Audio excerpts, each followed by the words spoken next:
जय हिंद दोस्तों, देखिए इंडिया पोस्ट में जीडीएस की वैकेंसी यदि आप भर रहे हैं तो ये वीडियो आप लोगों के लिए बहुत ही इंपॉर्टेंट वीडियो है, क्योंकि इस वीडियो में आपको हम ये बताने वाले हैं दोस्तों, क्योंकि मैक्सिमम लोग क्या कर रहे हैं कि अपने राज्य से फॉर्म को भर रहे हैं, ठीक है, अपने स्टेट से फॉर्म को भर रहे हैं। तो इस वीडियो में हम आपको ये दिखाएंगे, जैसे कि कोई राज्य है, ठीक है, तो उसमें दोस्तों उस राज्य में बहुत सारा सर्कल है, ठीक है। जैसे कि हम यदि बिहार से हैं तो बिहार में भी बहुत सारा सर्कल है, ठीक है, और सभी सर्कल में जनरल का अलग वैकेंसी है, ओबीसी का अलग वैकेंसी है, एससी का अलग है, एसटी का अलग है, इस तरह सबका सीट है। कहीं पर बीपीएम का सीट है तो कहीं एबीपीएम का सीट है, कहीं डाक सेवक का सीट है। तो इस वीडियो में हम आपको ये दिखाएंगे कि आपके लिए सबसे बढ़िया सर्कल क्या होगा और सर्कल आप कैसे निकालिएगा और किस सर्कल में आपके कैटेगरी का वैकेंसी है कि नहीं है। और यदि आप जैसे कि जनरल है, ओबीसी है, तो आप अपनी कैटेगरी के हिसाब से वैकेंसी को कैसे चुनिएगा ये हम आपको दिखाएंगे फोन की स्क्रीन में, ठीक है। तो अंत तक बने रहिएगा और अपना कैटेगरी मतलब आपका कैटेगरी, जैसे यदि आप जनरल हैं तो जनरल का कहां कहां बढ़िया बढ़िया सीट है हम आपको बताएंगे। इसके साथ जैसे कि ओबीसी है, एससी है, एसटी है, तो इस सब का सीट कहां कहां से बढ़िया सब चीज आपको समझाएंगे। तो ये वीडियो आप लोगों के लिए देखना बहुत ही इंपॉर्टेंट वीडियो है, लास्ट तक वीडियो को देख करके जाइएगा। देखिए दोस्तों, सबसे पहले पोस्ट की बात करेंगे तो 44,228 टोटल वैकेंसी है इंडिया पोस्ट जीडीएस का, अभी अप्लाई चल रहा है, भर दीजिएगा आप लोग। योग्यता की बात करेंगे 10th पास मांगा है, सिंपल, यदि आप 10वीं पास हैं तो आप अप्लाई कीजिए। हालांकि इस पे आपको कुछ और भी जरूरत है, जैसे कि आपको लोकल भाषा आना चाहिए, और लोकल भाषा दोस्तों 10th में आपका एक विषय होना चाहिए। 10th में आपका मैथ और इंग्लिश जरूरी है, साथ में आपको साइकिल चलाना आना चाहिए, कंप्यूटर का नॉलेज होना चाहिए। नॉलेज का टेस्ट नहीं होगा, आपको सर्टिफिकेट नहीं देना है, बस लिखा है कि नॉलेज चाहिए। तो यदि आपका नॉलेज है तो है, और नहीं है तो नॉलेज सीख लीजिएगा बाद में, अभी कोई टेंशन नहीं है। कंप्यूटर यदि आप जानते हैं या फिर नहीं जानते हैं कोई दिक्कत नहीं है, बाद में आप सीख लीजिएगा, अभी आप फॉर्म को भरिए, ठीक है। एज की बात करेंगे तो कम से कम 18 साल, अधिक से अधिक 40 साल आपका एज होना चाहिए, प्लस में 3 साल ओबीसी को, एससी एसटी को 5 साल का एज में छूट मिलेगा। क्लियर है। फी का बात करेंगे तो जनरल ओबीसी ईडब्ल्यूएस को 100 रुपया पेमेंट करना पड़ रहा है। और सिलेक्शन प्रोसेस की बात करेंगे तो इस पे नो एग्जाम, इस पे कोई परीक्षा आपका नहीं होगा, डायरेक्ट इस पे आपका नौकरी होगा। 10th के परसेंटेज के हिसाब से आपका इस पे जॉब मिलेगा। 10वीं में आपका जितना मार्क्स आया है ना, उस हिसाब से आपको नौकरी मिलेगा। देखिए, इसके बाद अप्लाई डेट की बात करेंगे तो 5 अगस्त लास्ट डेट है, 5 अगस्त तक ही आप फॉर्म को भर सकते हैं, इसके बाद फॉर्म नहीं भराएगा। तो एकदम याद करके आप अप्लाई कर दीजिएगा। सैलरी देख लीजिए दोस्तों, सैलरी 12,000 है बीपीएम में, और एबीपीएम और डाक सेवक में दोस्तों 10,000 इस पे सैलरी है, ठीक है। पोस्टिंग की यदि बात करेंगे और इस सब का यदि बात करेंगे, उससे पहले हम आपको एक जरूरी बात बताना चाहते हैं। देखिए दोस्तों, जीडीएस में सिलेक्शन होने के बाद दोस्तों आपको जरूरत पड़ेगा कि डाक विभाग में कैसे काम करना है, क्या क्या ड्यूटी होता है। डाक विभाग का दोस्तों ऑल नॉलेज आपको यदि चाहिए तो आप चक्षु पब्लिकेशन का दोस्तों बुक ले सकते हैं, काफी बेहतरीन बुक है। इस पे डाक विभाग से संबंधित आपको सब तरह का काम देखने को मिलेगा कि क्या काम होता है जीडीएस में, बीपीएम क्या करता है, एबीपीएम क्या करता है, डाक सेवक कैसे काम करता है, टिकट की बिक्री कैसे होती है। तो नौकरी मिलने के बाद यदि आप जानकारी लेना चाहते हैं तो आप इस किताब को ले सकते हैं। साथ ही साथ दोस्तों इस किताब में आपको 2000 से ज्यादा ऑब्जेक्टिव क्वेश्चन का कलेक्शन देखने को मिल जाएगा, और डाक विभाग से संबंधित ज्ञान है, आपका हिंदी है, मैथ है, और डाटा एंट्री का भी इस पे नॉलेज दिया गया है। साथ ही साथ दोस्तों आपको पता होगा कि इंडिया पोस्ट में जैसे कि एमटीएस का भी वैकेंसी निकलता है, पोस्टमैन का वैकेंसी होता है, मेल गार्ड का भी वैकेंसी निकलता है जिस पे एग्जाम होता है। तो उस सब वैकेंसी का दोस्तों बेहतरीन तैयारी के लिए आप इस किताब को ले सकते हैं और तैयारी कर सकते हैं, और जीडीएस के बारे में दोस्तों नॉलेज भी ले सकते हैं कि नौकरी मिलने के बाद आपको काम क्या क्या करना पड़ेगा। तो ये किताब दोस्तों काफी बेस्ट बुक है, नीचे डिस्क्रिप्शन बॉक्स में हम लिंक दे दिए हैं, डिस्क्रिप्शन बॉक्स से आप इसको ऑनलाइन खरीद सकते हैं। देखिए, अब बात करेंगे पोस्टिंग, तो पोस्टिंग आपका आपके सर्कल में होगा। आप जिस भी सर्कल से फॉर्म को भरिएगा उसी सर्कल में आपका पोस्टिंग कर दिया जाएगा, ठीक है।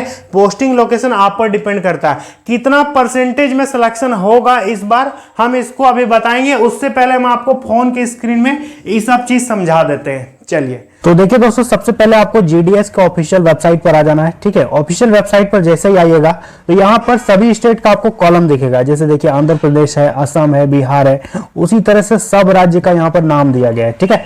तो सबसे पहले आप क्या कीजिएगा कि आप अपने राज्य को सिलेक्ट कीजिएगा। आप जिस राज्य से फॉर्म भरना चाहते हैं, ऐसे तो आपको अपने ही राज्य से भरने से अच्छा रहेगा, तो जिस भी राज्य से आप फॉर्म भरना चाहते हैं उसको सिलेक्ट कीजिएगा। लेकिन एक चीज याद रखिएगा दोस्तों कि उस राज्य का आपका भाषा जो है ये नॉलेज आपको होना चाहिए, ठीक है। जैसे कि यदि हम गुजरात से फॉर्म भर रहे हैं तो 10th में मेरा गुजराती होना जरूरी है, ठीक है। यदि जैसे कि हम मान लेते हैं उड़ीसा से फॉर्म भरेंगे तो उड़िया मेरा होना चाहिए। तो आप उसी राज्य से फॉर्म भरिएगा जहां का भाषा आप जानते हैं और 10th में एक सब्जेक्ट आपका वो होना जरूरी है।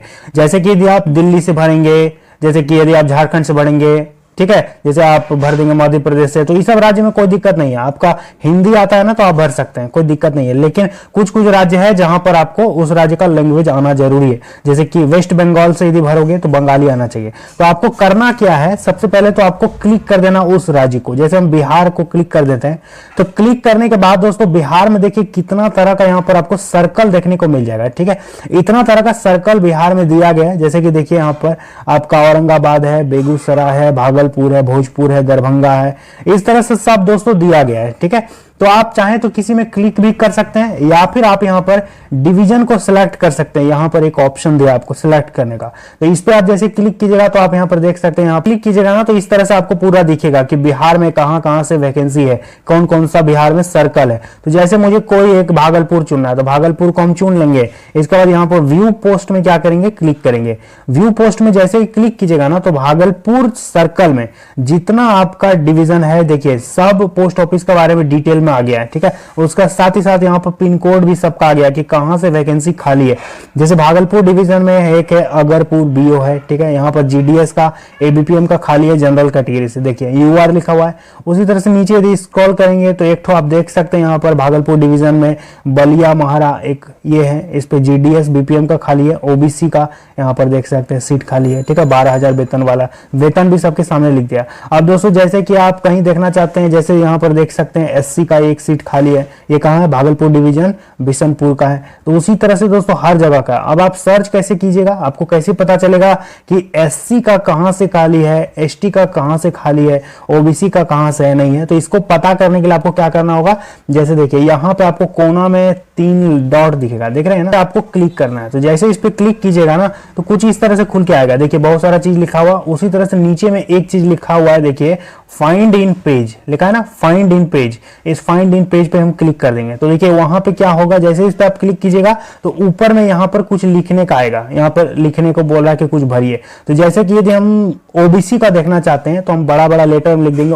ओबीसी, ओबीसी लिख देंगे। इसका यहाँ नीचे सर्च कर देंगे तो देखिए ओबीसी यहाँ पर कलर में हो गया, जहां जहां ओबीसी है वहां वहां यहाँ पर लाइट हो गया, देख सकते हैं। जैसे कि ओबीसी देखिए अहिरो में ओबीसी है, अकबर नगर में ओबीसी है, अमरपुर में ओबीसी है, ठीक है। ओबीसी का सीट खाली है। उसी तरह से दोस्तों आप नीचे स्क्रॉल करके देख सकते हैं कहां कहां ओबीसी से सीट खाली है, तो ये सब आपको पता चल जाएगा, ठीक है। अब जैसे कि मुझे देखना है कि एसटी का कहां सीट है, तो जैसे हम एसटी लिख देंगे, देखिए इसको सर्च कर देंगे, दिख गया। जैसे कि देखिए यहाँ पर बिशनपुर है एसटी का, जीडीएस बीपीएम के लिए खाली है। इसके बाद एसटी का नीचे स्क्रॉल कीजिएगा तो देख सकते हैं यहाँ पर ये वाला एक तो खाली है एसटी का। उसी तरह से जैसे कि यदि आपको सर्च करना है, जैसे मान लेते हैं आपको एससी सर्च करना है, एससी सर्च कर दिए तो देखिए एससी का जहां जहां सीट खाली होगा वो दिखा देगा कि यहाँ यहाँ एससी का सीट खाली है। तो इस तरह से आप यहाँ पर चेक कर सकते हैं। अब जैसे हम आपको अपना झारखंड का यदि करके दिखाएं तो सबसे पहले हम बैक चले जाएंगे और बैक आने के बाद क्या करेंगे, यहाँ पर स्टेट को चुनेंगे। 10 नंबर में देखिए झारखंड दिया हुआ है, तो झारखंड को आप क्लिक कीजिएगा। जैसे आप झारखंड को क्लिक कीजिएगा तो यहाँ पर एक तो आप डायरेक्ट इसको चुन सकते हैं या फिर यहाँ पर सिलेक्ट डिवीजन आपको करना पड़ेगा। तो जैसे हम देवघर को क्लिक कर देते हैं, ठीक है, तो यहाँ पे क्या होगा, यहाँ पे मुझे सिलेक्ट डिवीजन करना होगा।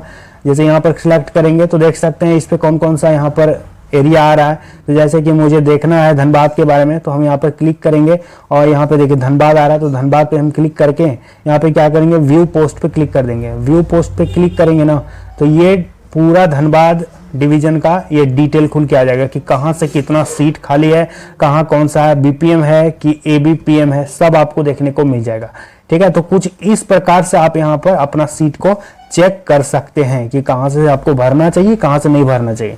तो कुछ इसी तरह से आप चेक कर पाएंगे। तो दोस्तों आप लोगों ने देखा, हमने आपको क्लियर करके बताया कि किस सर्कल से आपको फॉर्म भरना चाहिए। आप अपने राज्य से यदि फॉर्म भर रहे हैं तो आप अपने सर्कल से भी भरिएगा, दूसरा सर्कल को भी आप चुन सकते हैं, आपके लिए बेस्ट रहेगा। तो दोस्तों यही बात है। अब बात करेंगे कितना परसेंटेज में आपको भरना चाहिए कि नहीं भरना चाहिए। तो देखिए दोस्तों, इस पे यदि आपका 80% से ऊपर नंबर है तो आपको जरूर से जरूर भरना चाहिए, ठीक है। चांस है या फिर नहीं है, चांस हो भी सकता है, नहीं भी हो सकता है, लेकिन 80% से ऊपर है तो आप इस पे भर के ट्राई कर सकते हैं। 80% से नीचे वालों का इस पे नहीं लगता है कि कोई चांस है, ठीक है, क्योंकि पिछला रिकॉर्ड यदि आप उठा के देखिएगा ना तो 90% ऊपर, 89%, 91%, 92% इतने स्टूडेंट का सिलेक्शन होता है, ठीक है। तो 80% से यदि ऊपर नंबर है तो आप भर के ट्राई कर सकते हैं। तो उम्मीद करेंगे आपको बढ़िया से हम समझा दिए हैं। चलिए मिलेंगे अगली वीडियो में। जय हिंद।